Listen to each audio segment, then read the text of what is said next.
I'm Anthony from Learning to Play the Guitar. In this video I'm going to show you how to play an easy version of Stand By Me by Benny King.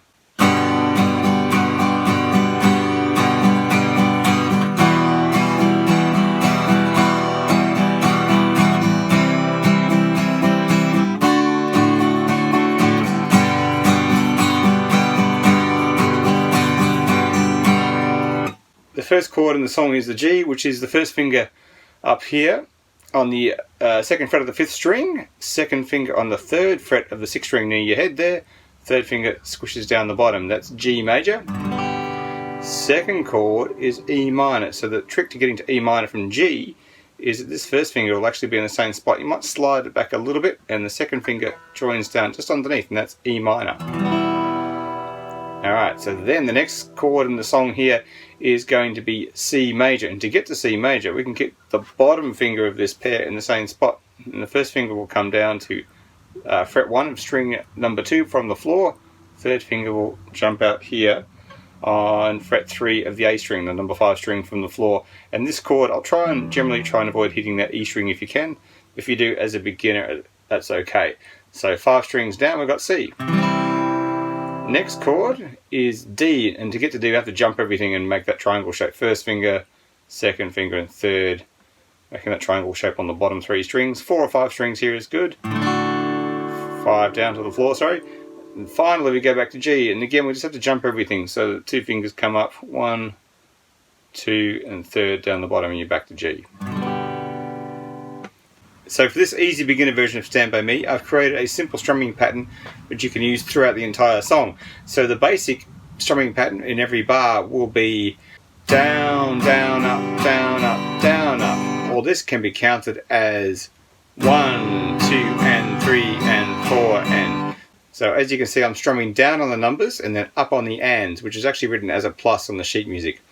So the idea is the down strums on the numbers is actually called the on beats, and the up strum on the ands is called the off beats. So we'd have 1, 2 and 3 and 4 and.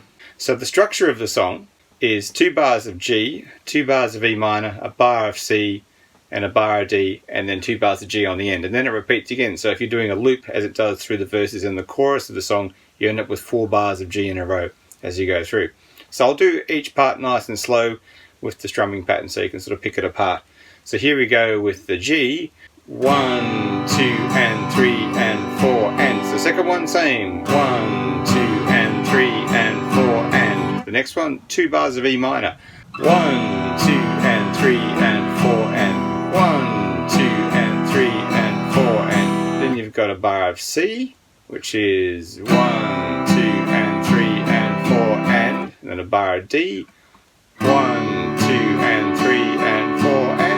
And on the end you've got a bar, or 2 bars of G, sorry, and 1, 2 and 3 and 4 and 1, 2 and 3 and 4 and.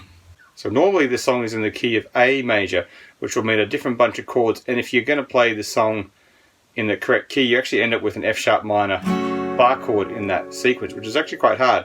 But to get around that as a beginner, and if you want to make life easy for yourself in general anyway, you can use a capo. So here I'm going to place capo on fret 2, behind fret 2 here. This is a screw on capo, and so now we've moved up to the key of A, which is the key of the original song, and so we can do the same shapes of G, E minor, C and D, but now we're matching the key of the Benny King original, so you can strum along with the chords like that. One thing too, if you want to strum along with the recording of Benny King singing the song, the cue of the strumming pattern, if you want to come in with the vocals and the verse, the word is night.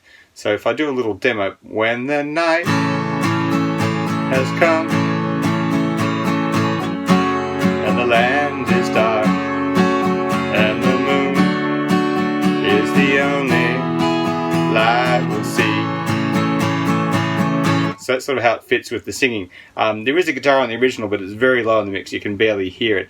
But so this strumming pattern will fit the song, and it's a great way of getting used to these really standard G, C, D, E minor chord changes, which are in lots and lots of songs. Subscribe to the Learning to Play the Guitar YouTube channel for more lessons, and don't forget to click on the bell to receive notifications when I upload a new video. You can also check out my books and more guitar lessons at learningtoplaytheguitar.net. Thanks for watching and keep practicing.